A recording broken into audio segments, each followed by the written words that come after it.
huge event coming up this weekend. Talk us through the significance of Reach Round, I suppose. Yeah, Round for Reach is a massive week for us, and it's an amazing week to be able to showcase the work that we do as an organisation into building confidence and self-esteem for young people all around Australia.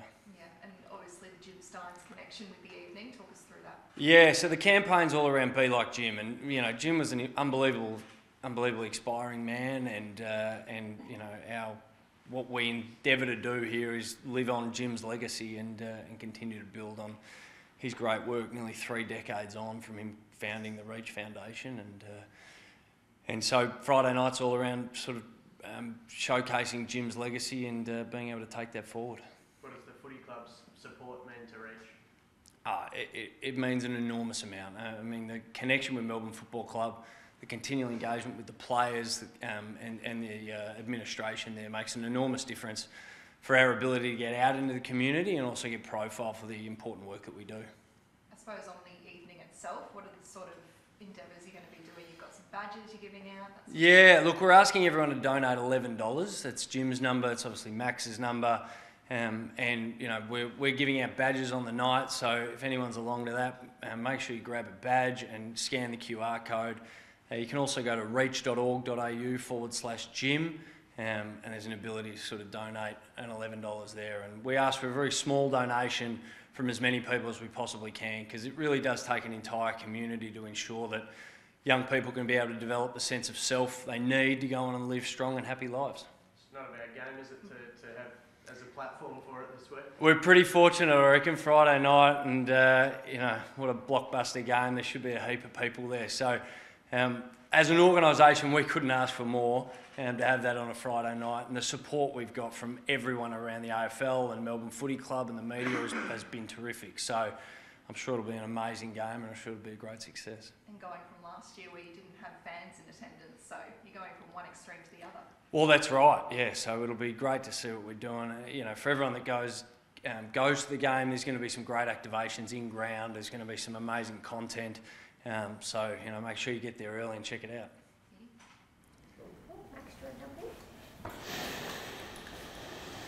And that's, I suppose, just echoing those sentiments there. As a player, it's a really important cause to be involved in, isn't it? Yeah, it is, and our club, which I'm really proud of, has been involved with Reach for a long time, but has really stepped it up over the last couple of years. And this Round for Reach is really exciting. Like I said, it's a great game to do it in. Friday night, MCG, really good exposure. But yeah, to be able to continue on Jim's legacy, obviously I was able to wear 37, which was his first number. Should be a $37 donation. We get a bit more, and then lucky enough to get number 11 as well. So I feel like it's my right, my duty to sort of follow in Jim's legacy and push what he started 26 years ago. So yeah, really excited. Am I right that there's a message from Jim as well, pre-recorded, that's going to be played on the night? Do you have any insight as to what's in that? Well, I'm looking forward to seeing it. I've seen a lot and heard a lot from Jim, and know exactly what's going to be in it without actually knowing what's in it. For me, Jim, like if we go back to the start of my career 13 years ago, and it's a strength of Reach and a strength of Jim was to find an adolescent team that needed to find that sense of self that Fergus was talking about. I was definitely that person at 18, and he was the club president. And he decided to really pinpoint me out and said, I'm going to try and see if this kid can find himself earlier than what I probably would have. And yeah, I'm forever in debt for the conversations I had with him for 2 years.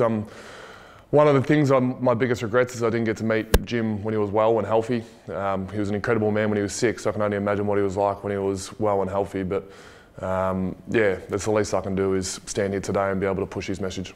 So his influence is obviously still really strong with you. Does it still permeate throughout the whole club? Well, I mean, around the whole society. If you look what's the biggest challenges right now, it's adolescents, youths finding themselves, being comfortable. And yeah, it's big in clubland as well. We're able to get Jake Bowie in last year, 18-year-old, played 7 games, won a premiership. That wouldn't have happened 15 years ago. It was a real spoke when spoken to, earn your stripes type AFL culture, and I feel like with Jim's legacy we've been able to change that a tiny bit, and now we got the youths. Like, I'm scared to talk now. It's almost the 18-year-olds are driving the place, so yeah, there's a bit of that.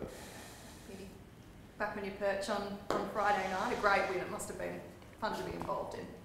It was a fun game. It was one of the more fulfilling games I've had, and I've played in some pretty good games in the last 12 months. We love going over to Perth. We really found a nice little home ground there as well.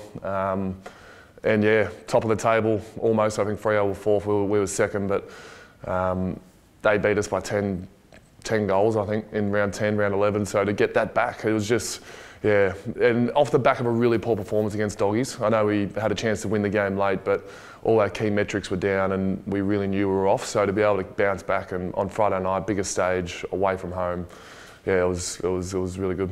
Pretty good preparation for a repeat, I guess. Top four again Friday night this week. Against a side that touched us up only 10 weeks ago as well. So it's almost the exact same repeat a week later.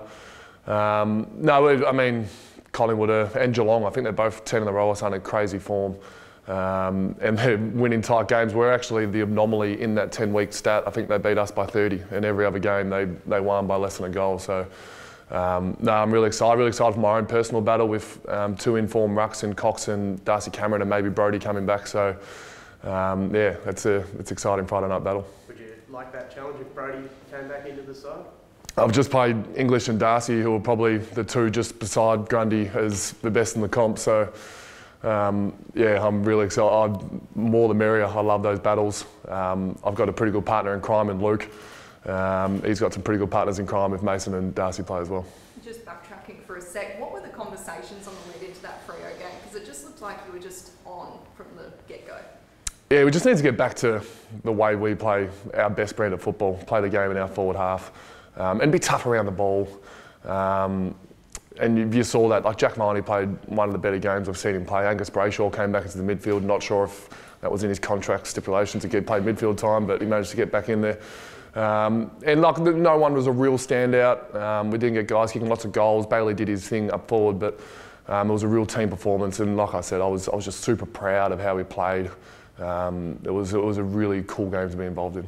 One man on the opposing side this week who's been drawing a lot of attention this year is Jack Ginnivan, who's pretty open post-game about the mental toll that the media speculation has been taking on him. Do you sympathise with him? He's such a young player and he's commanding so much attention at the moment. Oh, it is tough being in the spotlight. I mean, Kyle Chalmers in the Commonwealth Games with his press conference as well.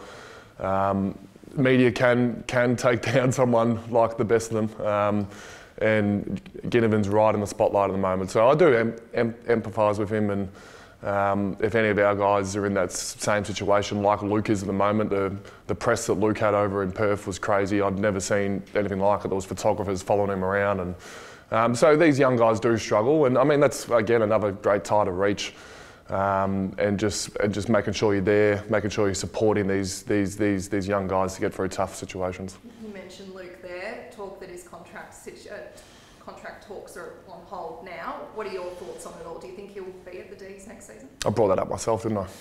I could have avoided that if I didn't mention it, didn't I? No, Luke, I mean, he's a talent. He's got every right, as every player does, to look at any offer that's coming his way. And I'm pretty confident he's going to be a Melbourne player still. And I know that's very far from what the consensus is out in the media, but I'm pretty confident. Like he was the happiest person I've ever seen beating Fremantle, who is the team that he's supposed to be going to. He seemed the happiest person out there. I love playing with him. I love being his leader. I love being his friend. I love coaching him.